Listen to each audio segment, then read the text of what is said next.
دوپہر کا کھانا کھانے چائے پینے کو کرنے لگا۔ میں اپنی دکان سے نکلا اور نزدیکی ہوٹل میں چائے پینے چلا گیا۔ آرڈر دے کر میں خود موبائل پہ مصروف ہو گیا۔ اتنے میں ایک بابا جی ہوٹل میں داخل ہوئے اور میرے ساتھ والی کرسی کھینچی اور چائے کا کہہ کر پاس پڑا اخبار دیکھنے لگ گئے۔ میں نے غیر ارادی طور پر ان بابا جی کی طرف دیکھا تو وہ اخبار پڑھنے کی بجائے صرف تصویریں وغیرہ ہی دیکھ رہے تھے۔ اچانک میری نظر ان کے ہاتھوں پہ پڑی جن پر بہت عجیب و غریب اور خوفناک سے نشان بنے ہوئے تھے۔ میرے ذہن میں طرح طرح کے خیالات آ رہے تھے اور میرا تجسس بڑھتا گیا۔ آخر میں نے ہمت کر کے پوچھ ہی لیا کہ بابا جی یہ نشان کس چیز کے ہیں؟ بابا جی نے پہلے تو ٹال مٹول سے کام لیا لیکن میری ضد کے آگے ہار مانتے ہوئے بولے، بیٹا یہ ایک لمبی کہانی ہے۔ یہ سن کر تو میں کشتیاں جلا کر ان کے پیچھے پڑ گیا کہ اب تو مجھے لازمی پتہ چلانا ہے کہ یہ انہونے سے داغ کس چیز کے ہیں، کیونکہ وہ داغ نہ تو کسی بیماری کے معلوم ہوتے تھے نہ آگ سے جلے کے۔ اتنے میں چائے بھی آ گئی اور بابا جی چائے کی چسکی لیتے ہوئے بولے، بیٹا یہ آج سے کوئی 40-45 سال پہلے کی بات ہے۔ میں اپنے کسی رشتہ دار کے پاس نینی تال گیا ہوا تھا۔ میرا وہ عزیز روزانہ صبح بیل گاڑی پہ قریبی جنگل سے گزر کر جاتا اور اپنے جانوروں کا چارہ لاتا تھا۔ ایک دن وہ بیمار ہو گیا تو میں نے کہا آج چارہ میں لے آتا ہوں۔ مجھے رستے کا زیادہ پتہ نہیں تھا، بس اندازہ تھا۔ ویسے بھی میرے ذہن میں یہ بات تھی کہ بیل روزانہ جنگل سے گزرتے ہیں سو انہیں رستے کا پتہ ہی ہے اور یہ بغیر جھجک کے چلتے جائیں گے۔ یہ سب سوچ کر میں گھر سے نکل پڑا۔ کچھ ہی دیر بعد نینی تال کا مشہور جنگل شروع ہو گیا۔ یہ جنگل شیروں، چیتوں اور دوسرے خوفناک حشرات الارض سے بھرا پڑا ہے۔ ابھی جنگل شروع ہوئے چند ہی منٹ گزرے تھے کہ اچانک چلتے چلتے بیل بدکے اور بے ہنگم کھینچا تانی کرنے لگے۔ میں نے بہت کوشش کی کہ بیل چل پڑیں یا مجھے سمجھ آ جائے کہ آخر بیل کس چیز کو دیکھ کر اتنا ڈر رہے ہیں، لیکن کچھ دکھائی نہ دیا۔ میں نیچے اترا اور بیل گاڑی کے نیچے جھک کر دیکھنا چاہا۔ جو ہی میں جھکا تو اگلے ہی لمحے میرا جسم جیسے پتھر کا ہو چکا تھا۔ ایک بہت ہی بڑا اور خوفناک سانپ بیل کی ٹانگوں سے لپٹا اسے ڈس رہا تھا۔ میں نے یہ منظر دیکھا تو جنگل میں ایک طرف کو دوڑ لگا دی۔ ہر طرف گھنا جنگل اور پہاڑی علاقہ، کہیں خاردار جھاڑیاں آ جاتیں، لیکن میں خوف کی وجہ سے مسلسل بھاگتا رہا۔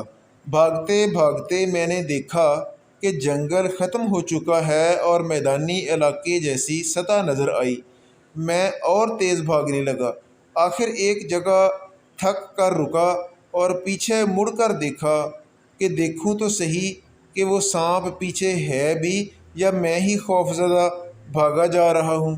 جو ہی میں نے پیچھے مڑ کے دیکھا تو جو منظر مجھے اپنے پیچھے نظر آیا اسے دیکھ کر مجھے یوں لگا کہ آج زندگی کا آخری دن ہے، اور آنے والے انجام کا سوچ کر میرا جسم جواب دینے لگا، کیونکہ پیچھے اس بڑے سانپ کے علاوہ بے شمار سانپ میرا پیچھا کر رہے تھے۔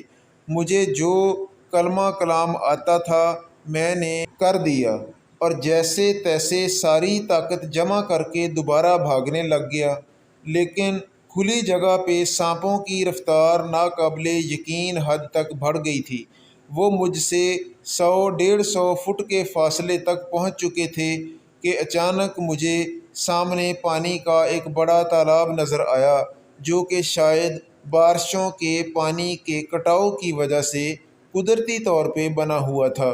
میں نے پوری قوت سے بھاگتے ہوئے اس میں چھلانگ لگا دی اور ٹھنڈے پانی میں گرتے ہی تیرنا شروع کر دیا، اور ساتھ ساتھ پیچھے بھی مڑ مڑ کر دیکھتا جاتا تاکہ اگر سانپ پانی میں اتر گئے تو وہ ایک لمحے میں مجھے آ دبوچیں گے۔ یہ سوچ کر میں نے رہی سہی قوت جمع کر کے اور تیزی سے ہاتھ پیر مارنے شروع کر دیے۔ سامنے تالاب کا دوسرا کنارہ نظر آنے لگ گیا۔ میرے اندر حوصلہ اور امید کی کرن پیدا ہوئی۔ اسی دوران میں نے پیچھے مڑ کر دیکھا تو میرے اوزان خطا ہو گئے، کیونکہ جو منظر میں نے دیکھا وہ شاید ہی دنیا کے کسی اور بندے نے دیکھا ہو۔ میں نے دیکھا کہ تالاب کے کنارے آ کر وہ بڑا سانپ اور باقی سانپ بھی رک گئے۔ بڑے سانپ نے اپنا سر زمین پر رکھا تو اس کے سر پہ مجھے ایک کلگی سی نظر آئی۔ میں ابھی کلگی کے خوف میں مبتلا تھا کہ اس کلگی میں سے ایک چھوٹا سا کوئی فٹ 1.5 فٹ کا سانپ نکلا اور اس نے تالاب کے پانی میں ڈنگ کیا۔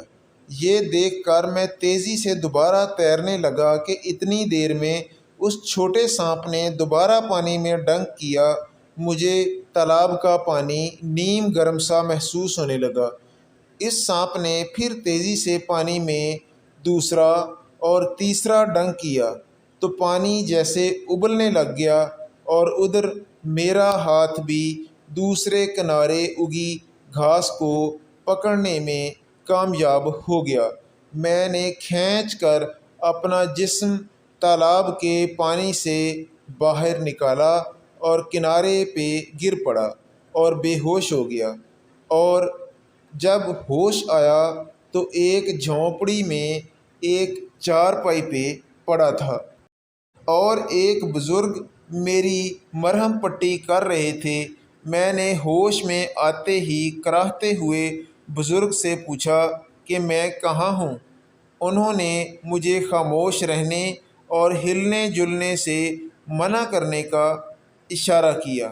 آخر 2-3 دن بعد جب میں کچھ بہتر ہوا تو انہوں نے مجھے بتایا کہ کس طرح میں انہیں تالاب کے کنارے بے ہوش پڑا ملا۔ تب میں نے اس بزرگ کو سانپوں والی ساری کہانی سنائی تو وہ بزرگ بولے، تمہاری قسمت اچھی تھی جو بچ گئے، ورنہ ان سانپوں نے آج تک کبھی کسی کو زندہ نہیں چھوڑا۔ اس کے بعد کوئی 2 مہینے تک اس بزرگ نے میرا علاج کیا، اور جب میں چلنے پھرنے کے قابل ہو گیا تو مجھے میرے گاؤں پہنچایا۔ بابا جی نے ہوٹل سے باہر دیکھتے ہوئے کہا کہ بیٹا، آدھی صدی گزرنے کو آ گئی ہے، لیکن آج بھی میرا جسم دھوپ اور آگ کی تپش برداشت نہیں کر پاتا۔ یہ کہہ کر بابا جی نے مجھ سے رخصت ہونے کی اجازت چاہی اور ہوٹل سے باہر نکل گئے، اور میں پیچھے بیٹھا کافی دیر تک اس کلگی والے سانپ کے متعلق سوچتا رہا۔